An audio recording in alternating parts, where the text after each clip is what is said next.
Welcome to Lynn's Warriors. Today we are honored to welcome Dr. Maria Sokolina, an accomplished dentist, the founder of Harmony Dental Arts, and in full disclosure, my fantastic dentist. And she's an author. She has been published in so many different publications, such as Forbes, AARP, and she's a passionate advocate whose journey embodies the American dream. I talk slowly when I say that because we're going to get into that, Dr. Sokolina, because your message on July 4th really touched my heart so much.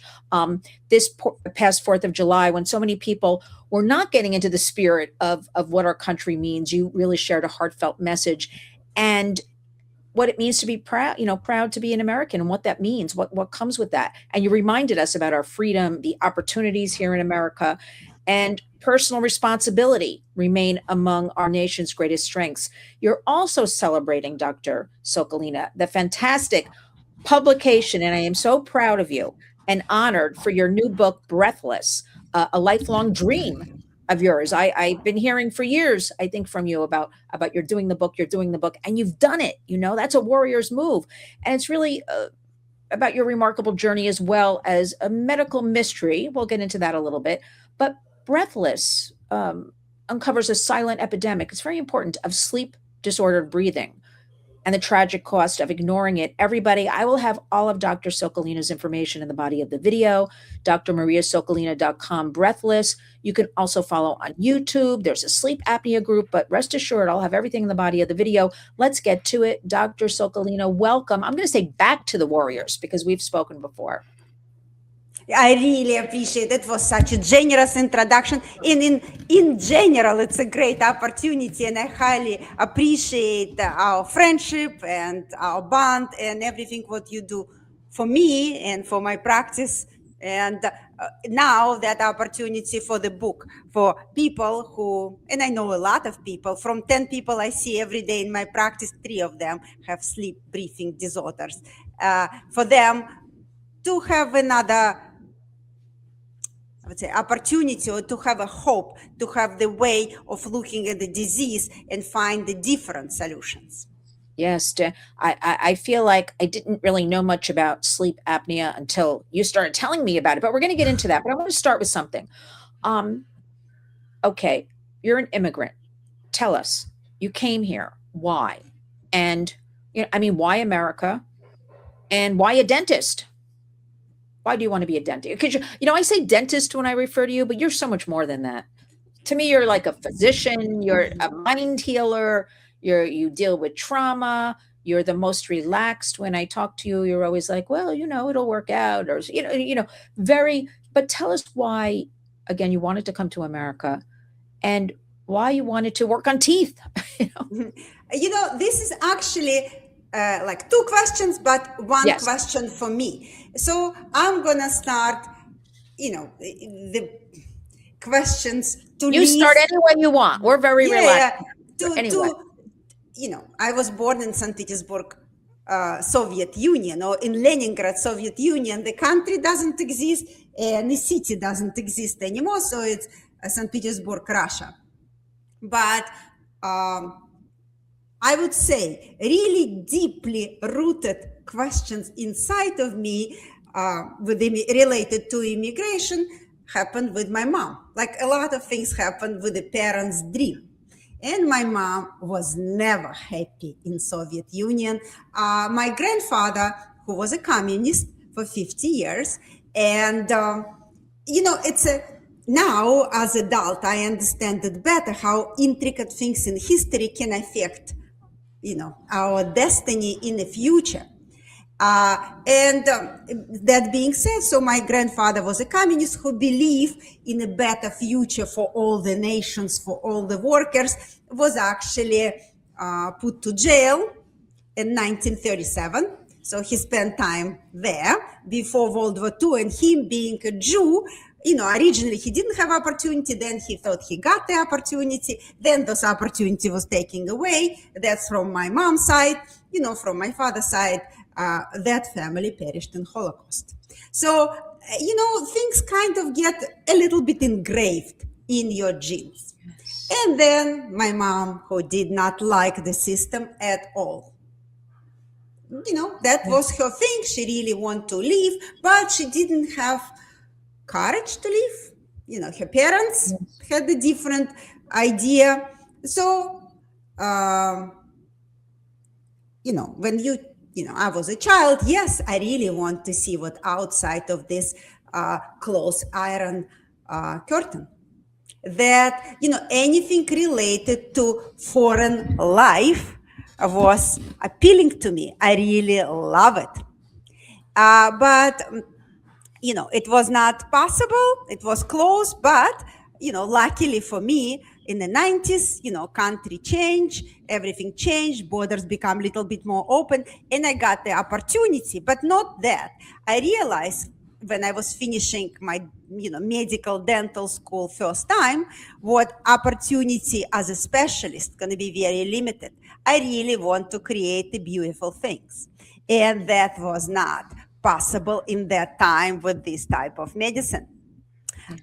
So I got this opportunity, and it was not a question for me. I cannot imagine myself putting metal crowns on a teeth. That was really against my nature. I really don't want to do that type of dirty root canals, which, in that type of medicine, that was only possible. But another thing, standing in line, I really was doing something with me. Like one time, I stand in line for the winter boots for 8 hours. That was that. Like right now, maybe it seems even cute. But at that time, it was not. It was not. I really didn't like it. I did not like imagining myself doing it all my life. And also fighting for some type of instruments I need to work with, for the materials. That was also.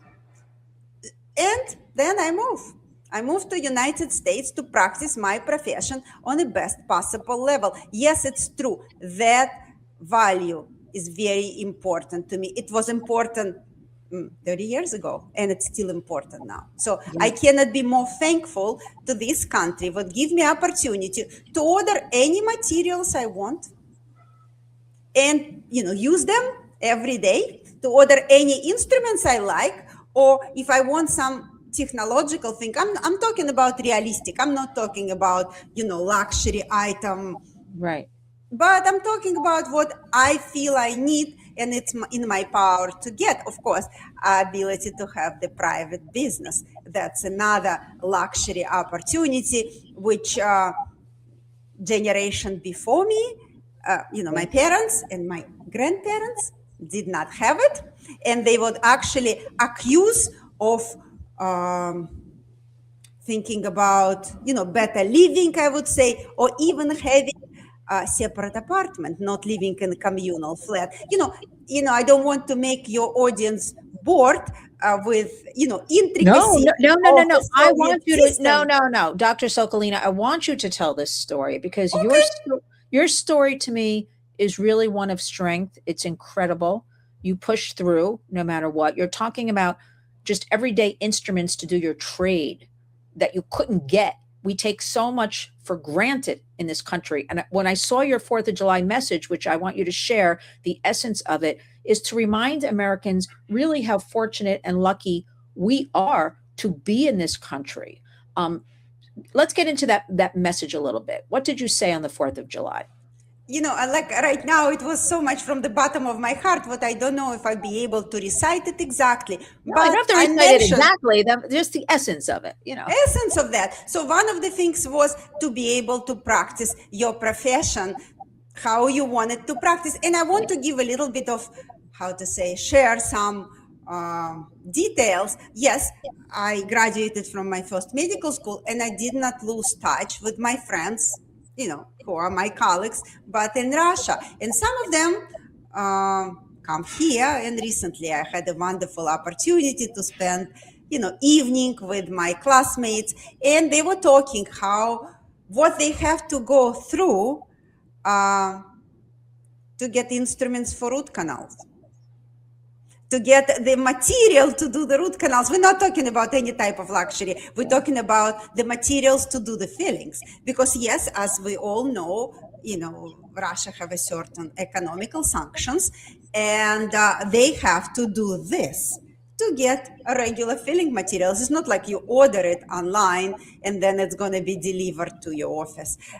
It's really require a lot of steps and a lot of creativity to get that. So that was one of the things I said on my message. Second thing, I live in a country where I didn't think world around the borders real. I saw the people, I saw foreigners. I had one foreigner in my class. We had a girl from Japan. But all the stories, how she traveled, it was really hard for me to imagine. And yes, in that time during my childhood, people immigrated, to Israel or to United States. And when we say goodbye to them, it was just like, goodbye forever. It was that type of goodbye. I actually put that moment in my book. I did it a kind of intimate scene, how two heroes say goodbye to each other. And everything is possible because that's going to be forever. They're never going to see each other. At least that's what they believe. That's how I believe. That was, as an author, I put all my emotions or my feelings into the book Breathless. So that ability to travel, and I really want to see the world. And moving here, I can, for a lot of countries, I can just get a ticket. If I need the visa, it's going to be certain, written down process I have to follow to get the visa. Right. Or for a lot of countries, I can just look online, order the tickets, show up in the airport on time, and that's it. In the 6 hours, Free I as a can. bird almost. Yeah. I Can almost like travel. Yeah. yes, that. Yes, for me it's very important. I know a lot of Americans don't do that. That's what I see. I think it's a different way of living your life, ability to experience other cultures, to Yes. learn how other people live. I love, I'm really passionate about medicine, so I love to know how they do the treatment. I want to know what they eat, because I get a lot of wisdom. I get a lot of better practices for myself. Learning that I was just in Greece, and if your audience want to follow me on Instagram, they can learn my own view on ancient Greece. I learn a lot of useful things, I think, from that.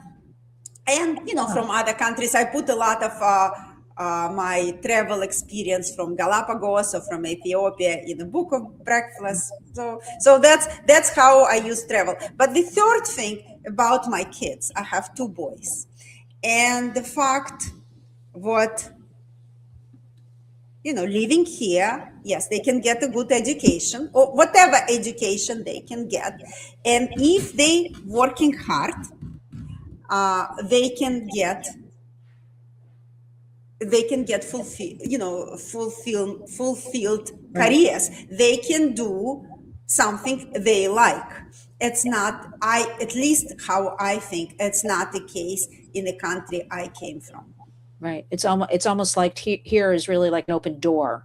You Open can door. you can really do and set out to do anything you want in this country.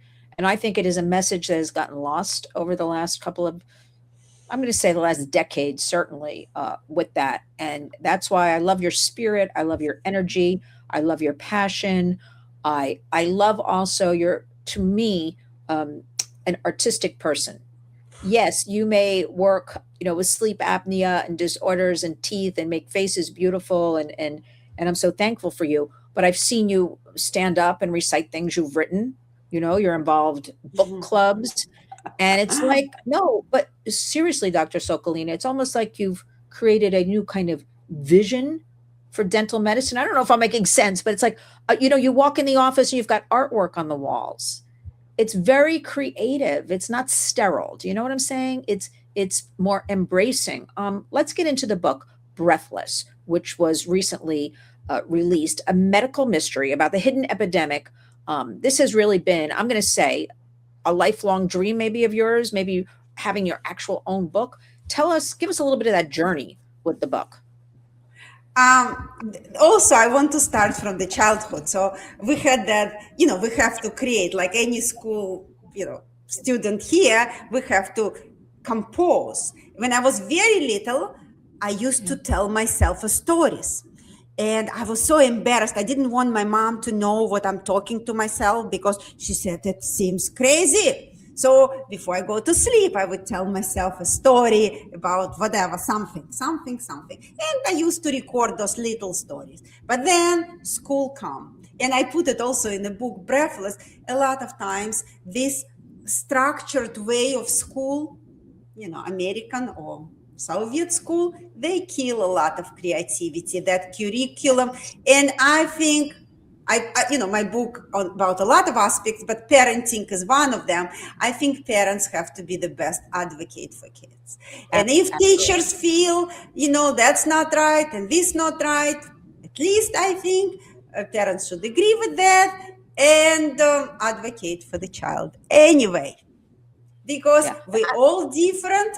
And me, who is exposed, have luxury of being exposed to a lot of people in my practice, I see how we get bloom period in a different time as a kids, and I would say as people get older, they also do it very differently. So again, for the kids, I think we have to have a lot of compassion to that period and not necessarily put everybody in the same box. I put those words in my book. So going back to the story, I have to create the compositions, and that completely killed my creativity. I didn't have any ability to write. But then when I moved to United States, I realized I come across most amazing stories every day. Like I have this, it would be true. I have tickets for the best show, would say Broadway show, in the same time of a Metropolitan Opera. Every single day I have a private viewing of that. And I would be really missing a huge opportunity not to write, because very often it's the same pattern, they're repeatable, and I want to let people know. So I start writing the short stories. Yeah, some people read the short stories, how, we all writers now with the social media, we want to be creative and show our life to other people. But the hero of my book, my book is a fictional story. But as any author, I use the real life material in a scientific way. I put the reference table in the back of the book, and in the stories also. So that person who is the main hero, her name is Olga. She exists in a real life. She told me, "Oh, I hate short stories. I don't have chance to connect to the hero. I don't have emotional connection with the hero in the short stories, whatever." But Chekhov wrote in the short stories, so he was able to put the main idea in the short stories. But I found her point important. So I thought, okay, it cannot be the short story if I want to give full message. My full message, I want to give people an idea about dental sleep medicine as a specialty, about different ways of treatment. For them, reading the book without realizing my message. Right. And it has to be in a long form. So that's why it's a book. Yes. And a lot of people ask me, is it going to be the only one book? I'm going to answer you the question. No, that's just my first book. The main idea, book about immigrant experience, that's actually still in the notes. It's just, I want to learn what it is, this publishing industry, how it is to have this vehicle or instrument as a book to help people. How does it work? That's why it's that book. I wouldn't say, anything bad about the book. I really put my heart into that, but I think the better book is still not, not done yet. Or at least that's in my dreams. That's but you know what? Listen, every writer, Dr. Sokolina, I know, is never satisfied with their writing. They're like, the best book is yet to come. The best article is yet to come. The best everything is yet. You have that writer's mentality. I want to go back. I like your message about children, something we at the Warriors are always reinforcing. Here in America, we put, everybody into that box. We send them to school, a one size fits all, which does not work. And as you pointed out, just squashes a lot of creativity. Or kids, to digress for a second, if they're bored in school and they may act out, be disinterested, not do their homework, not attend class, then there's a problem with the child. There lots of physicians give medication even. They say children have the ADHD and all this. But I see a little breakthrough lately, especially since COVID. Many more children are being homeschooled, individual programs. Many more kids in America are going to different charter schools. So there's a little bit, the pendulum swinging slightly into more of this more individualized study, which I, for one, I'm so happy to see, because we know and studies show that art and music, all of this helps the mind grow, these developing minds of children. So we don't want to deny, shut kids down. We want them to be creative. So I'm glad you have that message as well. What do you want? And again, I will have Warriors, everything in the body of the video where you purchase the book. Stay tuned because we are discussing a little get together here in New York. I'll keep you all aware of as that pans out about the book and hearing more and meeting Dr. Sokolina in person. What do you want the reader, though, to take away from this story? Because well, I read it. So just tell us what you want. Why should somebody purchase it? What should they take away from it? This is a very multifaceted question, or because I have all my questions are, I'm sorry.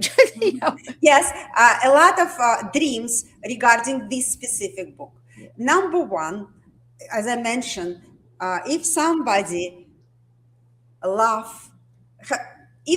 have a person in their life, friend or child, who has a sleep problem or snoring, I want them to read the book and have a different look on that problem. It's like the simplest, the most simple message I have. Then second message, relationship. We live in a very busy modern world. Maybe not everything is so positive. I want to bring the message to my readers what love is a very difficult work, and sometimes it's require, even in a routine time, it require a lot of efforts. And what you think is not happy time, maybe the happiest time. Sometimes life is funny with the lessons, very ironic in a way, and maybe, at least I think I put a recipe how, instead of losing love, you can create a deeper feelings, a better bond. Because if you look at the other human person, if you look at your partner from the point of physical body, with the chronic disease, with the problems what this person might not have a control of. Right. If you look that way, and if you find reinvention you can experience, maybe that's gonna help to save the love or evoke the love or whatever it is. So that's the deep message, number two. Number three, the parenting. We just discussed what, yes, I think child, any human being is so multifaceted, so difficult, going through so many challenges. Yeah.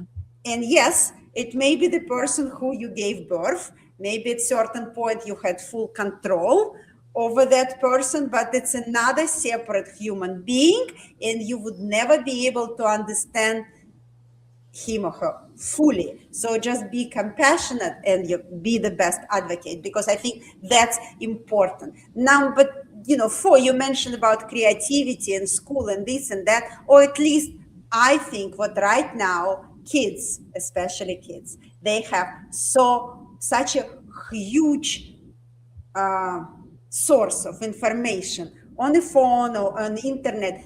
If they have a desire to learn, they can find The world. that You can find the they world can in your find the hand. world. Yes. So school with specific knowledge pushing into somebody's head, I'm not so sure how valuable is that. What I think valuable is evoking the curiosity and learning how to have social skills. We do, yeah. And There's that I put in my book as well. So, from all these 10 points, and number 5, immigrant experience. I know, there are a lot of immigrants, in the United States, but it's very easy to forget when um, in everyday life, what this person who speak with an accent may be very smart, just an accent, to have interest to that person, because I put some challenges what people with dual mentality have, because I personally live in two worlds. I live in the world of my childhood. Even I moved to United States long time ago, it would never leave me. Those challenges, those lines, those scarcity, they never gonna leave me.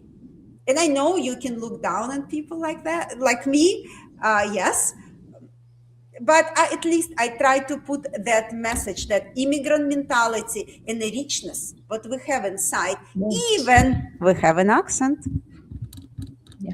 Interesting, because I personally find people from around the world so much more interesting. I'll just leave it at that. I find them more cultured. You pointed out Americans don't travel. There doesn't seem to be that interest. Yet all my friends from different countries are always traveling and seeking new knowledge. And I like how you pointed out you like to see how people do things in other places, and it's kind of, you have that thirst, right? And I've met some fantastic women through you that that share sort of a similar experience, right? And they're here now. And I just love them so much. Always following along your lines as well, seeking to do better, seeking to do more, feeling so lucky they're here. But also, and something I want to point out, very generous. Uh, you and the group of women I know through you are absolutely generous women, always trying to help. And I can't tell you how much I appreciate that. And it makes me very hopeful about things. I want to ask you about a little bit about sleep disorders, because when I first learned a little bit, long time from you, when you were studying about this, and let's go over that a little bit for the audience, for our warriors listening, that they understand. I feel like almost everybody suffers from it now, like from what I'm hearing. Explain a little bit what this is, how it affects one's life, right? I remember you told me, people wake up tired, and that affects your whole day. You can't get your job done. You can't take care of your family, yourself. So tell us about sleep disorders. It is an epidemic, I think. Yeah, we can call it sleep disorders, or a right way to say would be breathing sleep disorders, because it's all related. Breathing sleep disorders. Okay. Breathing sleep disorders. Yes, we usually say, official term is vice versa, but in the dental sleep medicine, what I practice, or philosophy, what I believe, sleep is affected because people are breathing in a not the most effective way during the day and during the night. But if we're looking at the deeper version of it, now towards epidemic, we live in a modern world. We use a product of that, and ancient practices such as breastfeeding would help to develop this area, challenging. The nutrition, everything in a very soft form, so we don't develop that also. It's the box to start the breathing process become kind of small. In the same time, muscles become kind of sluggish, not so tone. So when we go to sleep in the most relaxing state, it's small, narrow with a flaccid muscle, so it collapses. It starts a lot of times, not all the time, but a lot of times it starts with the snoring, that passage of air through partially relaxed airway, and it creates a turbulence, what we hear as a snoring. And at a certain point, that air and the opening collapse, and person stop breathing. The body perceive it as strangulation at a major insult. So the heart rate goes up, blood pressure goes up, all hormonal system become, that regulation become lost. A lot of chronic disease develop on that level. We're talking about, heart disease, diabetes. It's also very often connected with anxiety and depression. There are a lot of connection of breathing sleep disorder or sleep breathing disorder to other chronic disease. That's why when I see my patient, they usually bring me the bouquet of different type of disease. And as a dentist, I can see it so clearly because very often the sleep and breathing disorder reflected in the mouth. I see the broken down teeth or grinded down teeth. I see growth of bone. I see very crowded airway. I don't see the throat. I see huge tonsils. So, we can talk about anatomical features, what as a dentist I see so much. Why so many people? Because we live in a modern world. Actually, I travel to other countries. I thought in Africa, for example, they live in a more natural way, but that's not true. I mean, that's true, but modern world exists there as well. They also have fast food and allergy associated with that. So they have similar problems. Yeah. And also, I mean, we live in sort of an obese nation. Everybody seems to be no matter where I travel in the country, we're here in New York, and if I'm in Times Square, which is a good indicator, you have tourists all over, so you can see a good cross section of Americans. Overweight, when I see a 4-year-old child overweight, I never saw that when I was a child. Like back in the 60s, we never had, and I rarely, even as a child, I've thought about this a lot, saw an older person overweight. Rarely. Once in a while, you saw like a grandma, or a great grandma, that now in retrospect, they were not even that heavy. But you did not see what you see now on the streets. Dr. Sokolina, I did not see this level of obesity, which I know ties into all this. Big time. Breathing, Big time. breathing as well. So I don't know how to get around that one, because that's a whole nother program about the eating and the nutrition and definitely exercise. Do you think something like this, because I'm calling it an epidemic. Would you call this an epidemic? Absolutely. I devote a lot of big part of my book to food. Yes, I do. interview a lot of people on my channel. I have a Facebook Yes. and YouTube channel where I put those videos. Yes, food is something so special. I also put, how food is for us, from people from Soviet Union. Yes, I stand in line for sugar, for bread, and for watermelons. That was unforgettable. So it's also inside of me. So that being said, a lot of people who come to United States and getting so addicted to the colors, to the look of the food, they gain so much weight. food, so much food. It's such a luxury to have a lot of food. That's absolutely true, and it plays with you. You have access to the food. It's not like, my mom would say to me, okay, I put it in the fridge, but you cannot eat it. It's only for guests. And we're talking about butter. We're talking about sausage. That's going to be for guests. Like for us on everyday basis, we should really be economical.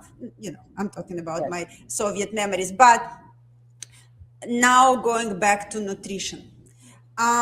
It's wonderful what we have. Food presented that way, but a lot of food, it's basically marketing.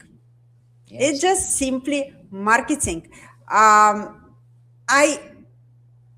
a big advocate of home cooking. I don't know how to make it, more, routine, I would say, to other people, or how to explain it. But I'll give you some examples from my practice. When I just start practicing obstructive sleep apnea, that's the condition I'm treating in my practice. Everybody talk about obesity being a direct factor to that. And that's how I start. And people would come to me and they would have extra weight. And I would talk about nutrition and then exercise. And no, it didn't work well. Because extra weight, it's not the disease of hunger, it's a psychological disease. Yes. The food is a main, it's emotional factor. It's connected to memories, it's connected to certain happy connections. So it's so much more, college life, school memories. So it's a very complex story. And food giants, I use a lot from that book, Michael Moss, Salt, Sugar, Fat. I talk about how they made us love that food. And An yes, that's addiction. It's yeah, actually it has addictive. It's 100% has addictive component. And on top of that, if usually with that sleep apnea comes, so you become very tired in the morning and you don't have a will to change the situation, and you feel so tired, so you need more energy, so you start eating. You get on that will, and you cannot get out. I put, I put my view on food in the book Breathless. Also, of course, we have now GLP-1 medications, and a lot of my patients using GLP-1s. I put that, part in the book as well. I mean, what do you think for our listeners about there's so many medications. It started with Ozempic a while back. It's become so many different things. I know so many people taking those, using those. Some people say it works. Some people lose weight. They go off it. Weight all comes back. Some people it doesn't work. What's your overall thought on? I'm gonna give you several, points. Number one, it's a serious medication. It's not lifestyle supplements. It's not. It's a very serious medication, which yes, work on hormonal level and slow down your whole, GI. So when you make a decision to use it, you really need to do it with a knowledgeable practitioner. Very important. I know a lot of people, I know that's very expensive. I know insurance give a lot of challenges and people Yes. find a way to still use it. Highly unrecommended. It's a very serious medication. Its effect, I want to say, anesthesia. Anesthesiologists, they really become stressed when person is on those medications, because it can create a lot of very unfortunate adventures. So, number one, of course, you have to disclose it. Some people don't. So you have to disclose it, and it's a serious treatment. Number two, as I mentioned before, eating or eating disorders or extra weight, it's connected a lot with emotional part. You have to, while you're on those medications, you have to create a proper nutrition system and movement system to make sure it works, because you can lose the muscles, but also you have to maintain that regimen for the rest of your life. Yeah, which is which is a lot. But we're talking about something also, you know, in doing all this, people don't deal with the psychological issues that come along with all of that. It's like, the way I'm looking at it, a lot of quick fixes. You know what I mean? They think it's a quick fix, but it really, from stories people have told me using this, they've had some really horrible side effects and stomach issues, and we'll just leave it at that. So people really have to go with a physician. No black market, everybody, with any of this. Buying it off the internet or anything without a doctor. Finish us up with the book is Breathless. Again, Dr. Sokolina, I could talk to you for hours. We will continue. Everything about you will be your YouTube channel. Everything will be in the body of the video, so everybody can take their time. We want everybody to follow along. We want you to share this video. We want you to learn more about breathing. It's part of, it's like you brush your teeth, you eat. We're not even breathing properly in our country right now. And that leads, as you pointed out, Dr. Sokolina, so many other medical problems. What do you want? What would your final words be right now to somebody listening? Obviously, we want them to buy the book, of course. What do you want to say to the community? But to the community, I want to say one thing. Like, if you remember one thing after this interview, mouth breathing is not good. You have to see how you breathe. A lot of people don't have a clue how they are breathing. They have to breathe with the nose. Nose is for breathing, mouth is for eating. So, that's a very simple phrase, but I highly recommend to remember that after the interview. And sleep. Number two, sleep is a very important component of health. And if your sleep is not good, I recommend to talk to the specialist and maybe do the sleep study. Most of the insurances cover it as a preventative measure. Because I talk a lot about longevity on my programs. Yes, we want to have a long but active and healthy life. And unfortunately, you have to start investing into that dream from age 18. And sleep. Even younger. Even younger. My mom used to say, if you don't start taking care about your skin before age 9, age 10 is too late. So, we're talking about long, healthy life. I know people in age 20, or a lot of your warriors, they have a totally different goals at that moment. But health is one precious asset we have, Yes. the most precious asset we have. The most.